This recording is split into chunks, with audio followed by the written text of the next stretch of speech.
friends, hello and welcome back. Hope everyone's having a lovely day. So today we're going to be going over everything you need to know as far as making the most stubs possible, maximizing your stub balance, entering season 3. Now season 3 starting next, we got 2 weeks really.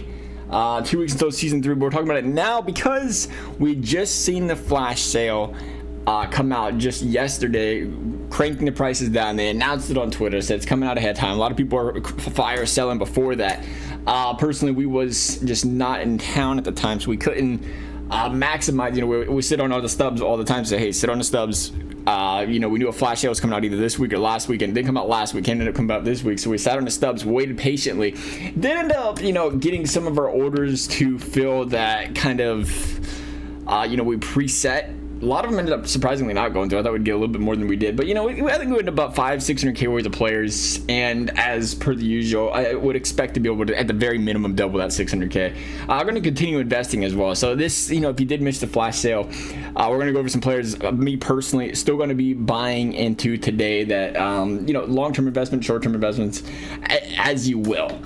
Now, first of all, one of the interesting things is before we dive into what we're buying and selling, we got to talk about the future here with Season 3. It's going to be really interesting. Dang, look at Bobby. Look at that. Whew. Look at Bryce Harper. Just get anybody. The 93 from Bryce Harper now. How's this card looking? Anybody for 10, 13K. Jeez, you can just, wow. I haven't looked at the live series roster update. I can't believe how cheap players are. You can just get that Babe Ruth for free these days. That's crazy. I really like that with MLB The Show, though, where they constantly, part of it being that flash sale again yesterday, I'd assume, yeah, that's what it's looking like, where they constantly upgrade and downgrade players. But I would be, you know, seeing this, because we didn't really dive into it, I'd imagine it dropped even further yesterday. Good investments. Specifically for the fact that in season 3, you know, Bryce Harper 93 overall, for example, there won't be a lot of high overalls. They might change it. We'll see. We don't know. Going on last season, they started with the low overalls. It took a little bit. Live series players ended up being the go-to because there just wasn't a lot of options. So you've seen the live series players' prices go up. And we could see that once again this time around. You know, Aaron Judge, a prime example. I mean, you're not going to get that kind of, you know, max. I think 126. Apparently, you can go to 126 now. You can only go to 125. But anyway, you know, that kind of contact, that kind of power, you're just not going to find that anywhere else. That vision's awful. But, you know, Bobby Witt, same example. Great card there. You know, guys like that, they turn into be good investments right now if you want to pick them up. You know, you can wait. I would say you can. No, I wouldn't wait. Who am I kidding? Because of the flash, everything crashed. Now's the time to pick your players up, I think. If you're playing the long game, I think you at this time of the year in season 2, you get a lot of free 99s you can plug and play. Do as what you will with those. But I like, you know, like the Bryce Harpers of the world. I probably wouldn't touch Scoop. I think his price is just too low for too long. He could, again, he likely, just because he's a 91, he could still go up in price. He was still a 13K player. Not a bad scoop up is there as well. We haven't been touching a live series because they haven't been crashing a live series with flash sales this time, but this time around different, clearly. But not bad ones to get as well if you want to look around there. I would, you know, long-term investment, if you're lower in a coin market, I'd probably look at live series first. Just because if you're playing for next season, you don't have to think you have the stubs laying around to have as good of a team to buy, you know, because a lot of those players, when they do come out, even if there is a 91, 92, they'll be overpriced because there's no options. So I would probably look at that first. And again, it's always a quick flip as well. I think they will rebound, you know, in the coming days. So there's that. And I just think, again, like I said, long-term investment, just because you'll want them going into the next season anyway. You're going to end up buying those, kind of thinking for the future there. But, you know, we're looking at what we're buying these days, put it quite frank, and looking at players that tanked, but they're also not, you know, like Adam Dunn's part of a rank exclusive. Probably won't touch that just because he's part of the rank program. Now, when the rank program ends, it'd be a good idea to, you know, scoop him up then, because he does have a nice card. You know, guys like that, when that rank program's about to end, then you go in, all right, let me go in and scoop him up. But his price right now, I'm not looking for him to rebound strongly because of the crash from this flash sale. But, you know, other players that aren't in running back showdown, other players that aren't in packs, you know, like the Hunter Greens of the world, he's in a vault pack. I was wrong for that. Even him, though, I felt good about him being in the vault pack. Vault pack players don't scare me as much. They won't rebound as strongly because they're in the pack, but a lot of them are still, you know, higher overalls are kind of difficult. I think that was one of the few cards we actually did get that we put orders in for low if the crash was that Hunter Green, if I ain't mistaken. I want to say 15K? I don't see him. I lied. I swear we had 100 green. I might have went right past him. I thought we picked him up for 15K. It's one of those guys. Oh, anyway. Oh, he's right there. Yeah, 15K. That when everything crashed, he went down. Already can sell it triple the stubs there. So that was the importance of kind of just setting some parameters there for potentially picking players up. I'm ultra conservative sometimes with that because I hate and I shouldn't be, but I hate to just wake up and be like, I could have missed out on 5 or 10 game more. But at the end of the day, he was always going to bounce back. Yeah, perfect examples of that as well. Now that he's 43K, I think there's a little bit of stubs to be made there, but it's a big investment to wait for a little bit. I'm looking more at some of these lower tier guys. We'll stop for a second. If you're looking for players that you want on your team right now that you think will hold some value, go up in value, that you can use, yeah, absolutely. 100 green, great option. Any of these guys really that you just seen go down, if you can quickly pick them up that again aren't in some sort of program, that aren't in some sort of pack that's easy to access, perfect guys to go out and get. Brandon Crawford, I think he's in that. But when they come out of that home stretch choice, I can never say that word. They come out of that pack. That's a prime example of guys go and scoop them up. I think Votto just came out as well. Dang, Votto back up to 80K. I thought it was yesterday. I thought he was cheaper than that. I got to get that Votto though, because big Joey Votto fan. Just cause. Oh, it's diamond. Oh, look at that diamond fielding. Oh, look at that card. Look at that. I don't even care. I'm overpaid for it. I'm gonna put a bid in for 100K. I don't even care if he's going for 82. True fan.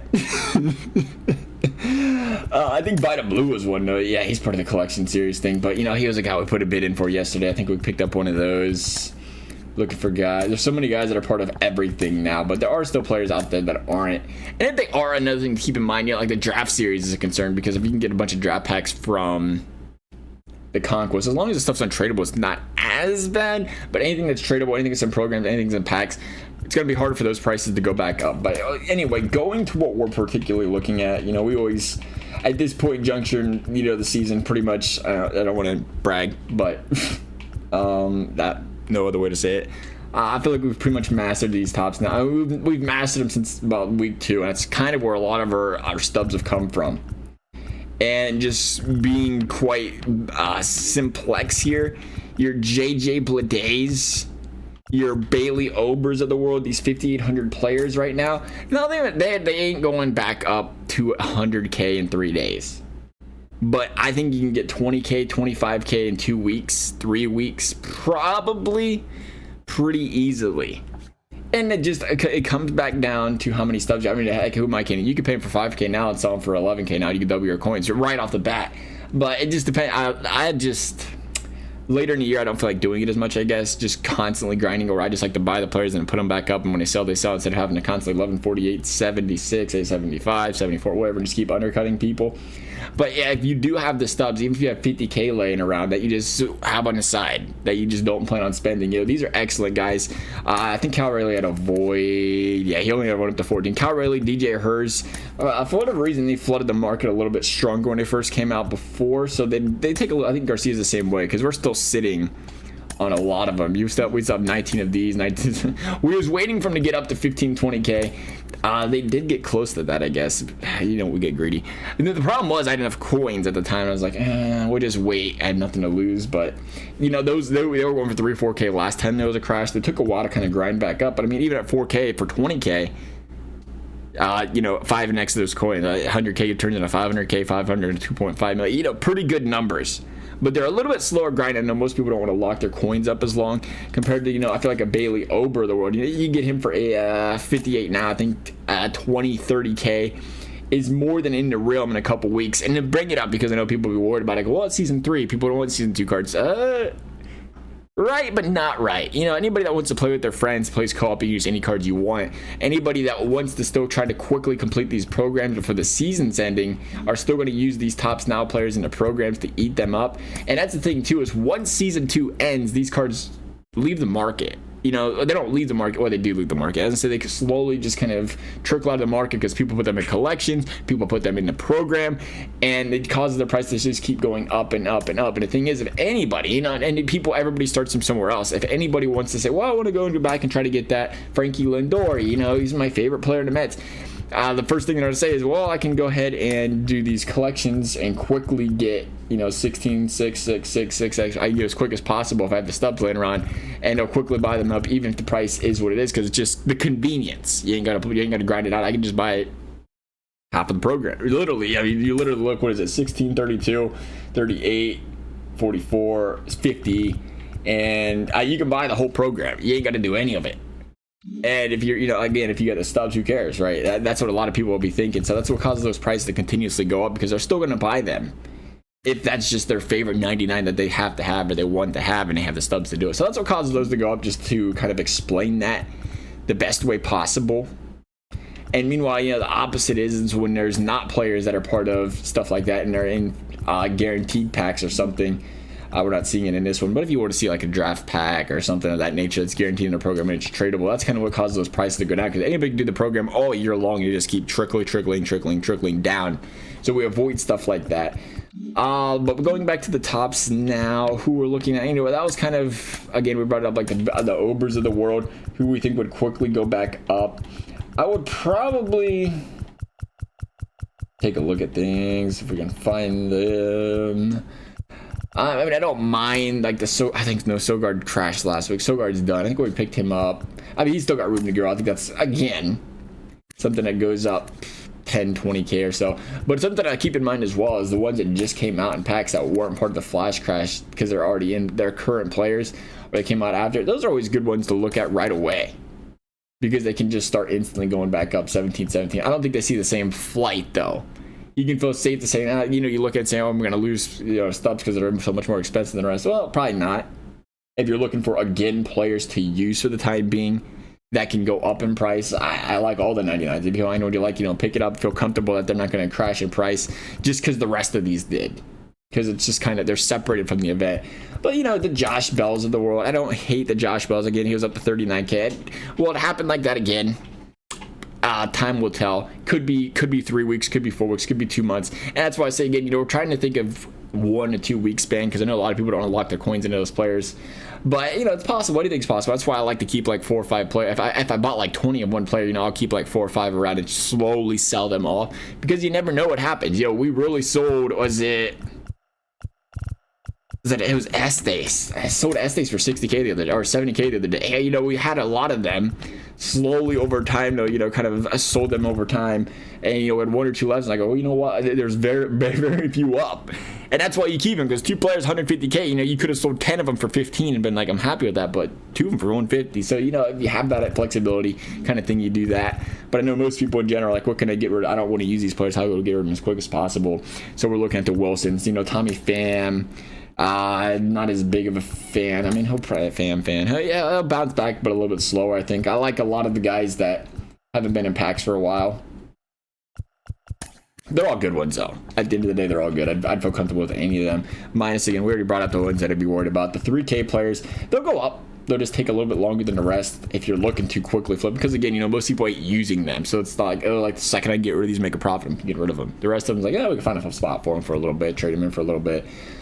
And there's still a lot more people are still completing those programs. A lot of people already did program 2, program 3, but they might be working on 6, 7, 5, whatever still. So they're still willing to and buy these. So you'll see them recover more. We'll talk about the season awards real quickly. Actually, season awards kind of part of this as well, and that's why, again, don't feel too bad. Even though they're in the vault pack buying them, because there's still people looking to scoop them up. I think we're a little bit too far down for, again, Lawrence Butler example, it's slowly trickling down, but it's not like a crash trickle down, because they are still, some of these are still being traded in and whatnot. Christian Walker is an example. One of them clearly, one is still being traded in, ridiculous price, solid enough card for people to use kind of situation. You feel okay about guys like that. Flash crashing, Justin Steele, same story. When you see them trickle up like that, they're being traded in, they're being used. Feel all right scooping guys like that back up. If, again, you got the capital. Nonetheless, though, I think that covers pretty much everything. I would say, I guess we'll talk about it real quickly. Now is not a terrible time. But I also wouldn't be scared. If you want to sell them, go ahead. But I wouldn't be scared to say, like, oh, should I sell my season 2 players? Should I sell my season 2 players? They're just going to crash. We've seen historically that's just not the case. they might crash for a couple days or a couple weeks. But I mean, you know, Prince Fielder, the guy actually went up a little bit. I mean, he's 40K. He's still 40K season 1 player. Garrett Cole, I think he was a 50. If I am mistaken, he was 50 to 60K. He dropped, and you know, again, 60 to 99 right now. A lot of these guys over time they go because they're just not packs anymore. Nobody's using them, and they continue to do the season 1 collections to get the 99. So it just causes their price to slowly get up. Or go up. I shouldn't say nobody's using them, because again, people can still use them offline. They can still use them in co-op, and you still have the wild card spot if you want to use, again, one of your favorite foot players from season 1, maybe 2 wild card spots. And as time progresses, people unlock more wild card spots, which means they can use more of the season 1 players, again, increasing the demand. So again, you might see a short-term drop in a week or two, but for the most part, I wouldn't be afraid to say, oh, the price is going to crash, because for the most part, it doesn't happen in the long term. So don't get too worried about that and get caught selling when you see people panic selling. Just be all right, be confident, be comfortable without letting that stuff go. But nonetheless, that's going to wrap things up for this video. As always, hope you all enjoyed. If you did, I'd appreciate you like and subscribe. You never have to. Thank you all for watching. We'll see you next time.